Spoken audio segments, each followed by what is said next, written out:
Father Champlin's probably touched everybody's lives in this room in one way or another, and it's an amazing situation. It's an amazing legacy. A true holy man who had others in his heart at all times and helped so many people in the community. So Will and I got together, and we thought that we see around the state from time to time that there are roads and major highways named after people who have done wonderful things in the community.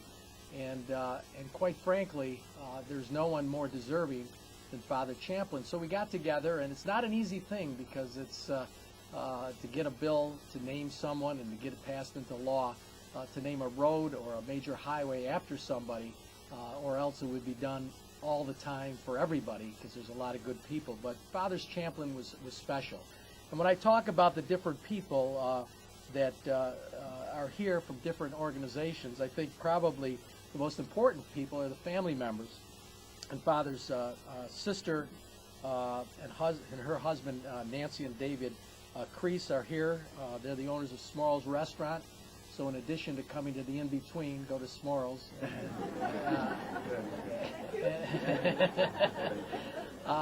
But the in-between, the important person here is Chris Sesta, who is really a community leader. He does these things all the time for a lot of people. He donates his place and donates his restaurant and his wonderful service and food here for wonderful events such as this one. And I know that Father Champlin touched Chris and his family, and you could see as you walked in the door, I don't know if you noticed, there was a handwritten, actually a drawing of Father Champlin with his famous phrase, "You've tried everything else, now try God."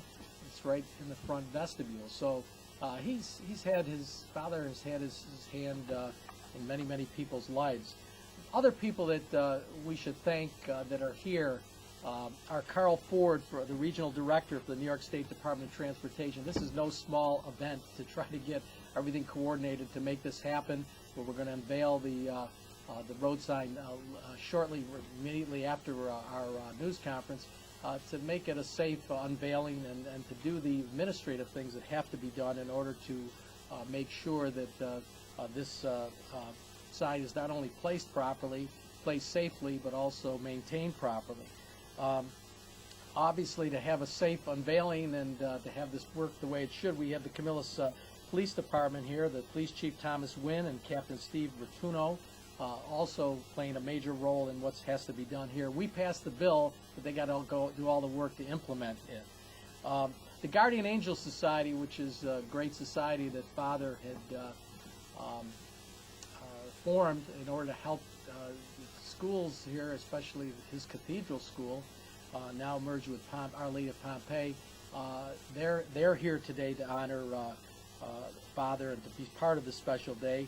A good friend of mine, Executive Director of Virginia Leisure, and a good family member of mine, Kathy Fedrizzi. Believe me, there was no nepotism involved whatsoever. She earned the job. Are here to also honor Father. Father Donovan from the diocese is here as well.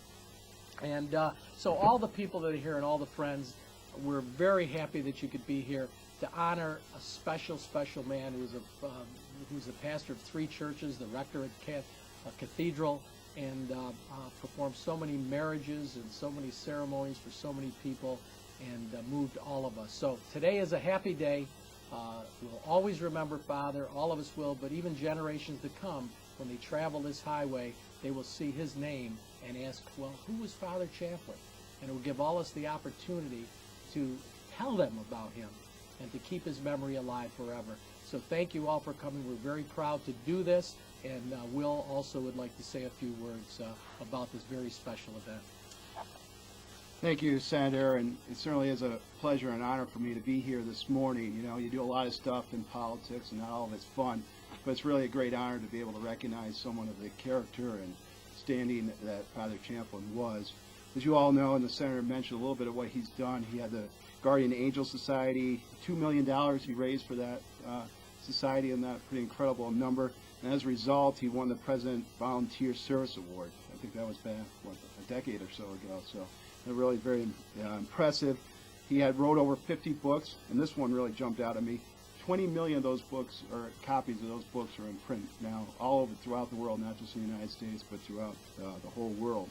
But I think what I liked him the best about it, I loved his inspirational insights that you heard on the radio. He always had wonderful stories, and they really did touch me, certainly, and touch a lot of people. He clearly was a man of passion. He had passion for not only his God, but certainly for this area of the United States, but really for his fellow man. And so it's a great honor to be awarding him. And one of the statements the Senator mentioned that you saw when you come in here, he said you may have tried everything else, why not try God? Looking at the way things are going in Albany right now, I think we're going to have to try that this year, won't we, Senator? But in any event, it's an honor to be here, and I'm looking forward to doing the unveiling. Thank you.